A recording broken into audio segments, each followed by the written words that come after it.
many ways they'll be avenged. I think even beyond what you're thinking about.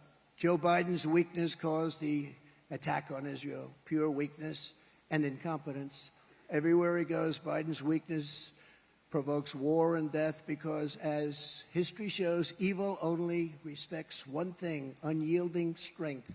You've got to be strong, otherwise they're going to be taking over and they're going to be doing things that you wouldn't even believe.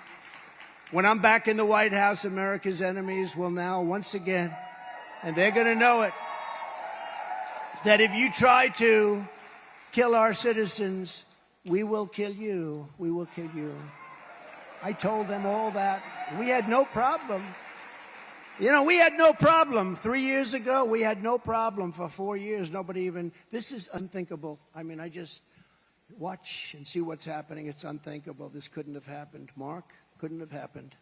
Although you maybe were more deeply involved than anybody, but I don't think you even believed a thing like this could have happened, Mark. If you spill a drop of American blood, we will spill a gallon of yours. We do not...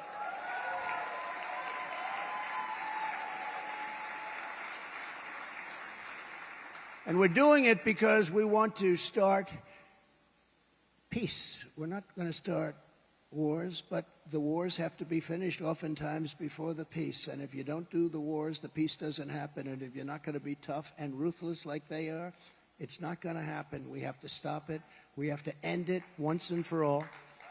Under my leadership, we will not squander our strength by trying to build democracies or in quicksand like we try to do. Let's take over a country and let's make it into a democracy. How does that work out? Not too good.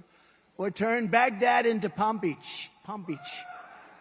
Doesn't work out too well. But we will use American power to deter those who would harm our people. To every American who is terrified that Joe Biden's catastrophic weakness will bring our country to ruin, and it's closer than it's ever been. I believe it's closer than ever to ruin.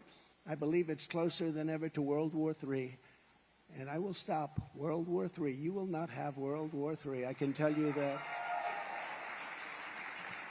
And I make this promise to you as president, we will restore peace through strength on the earth, beyond on the earth.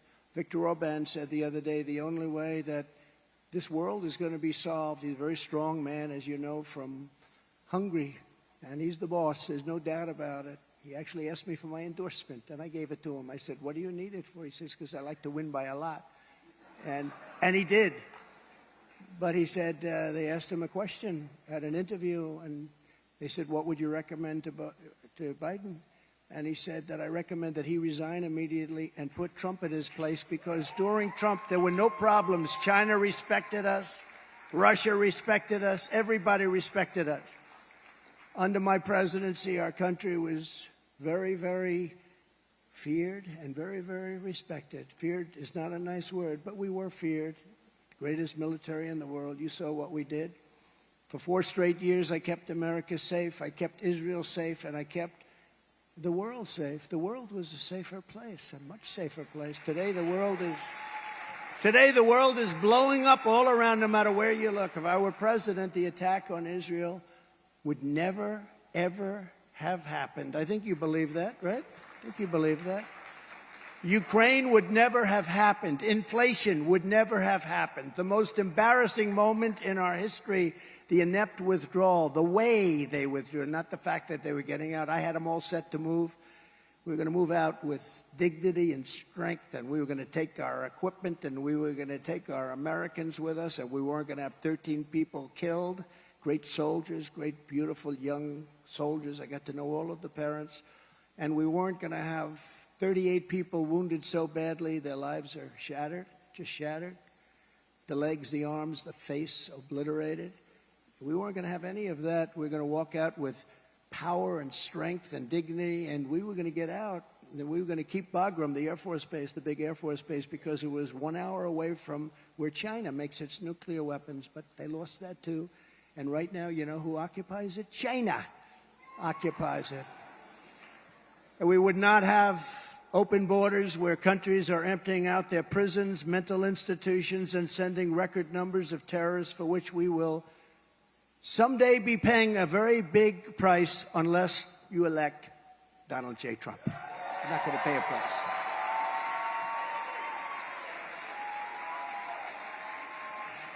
Before I came into office, the World Trade Center in New York City was obliterated. The Middle East was in flames. ISIS had a caliphate spanning 20,000 square miles. That's a big area.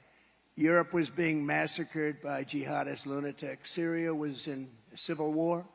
Libya was a horror show. Yemen was a nightmare. Our allies were alienated and just terrible. They couldn't even talk to us. They wouldn't want to talk to us. Iran was coasting toward a nuclear bomb, and it was flush with cash like they had never seen before.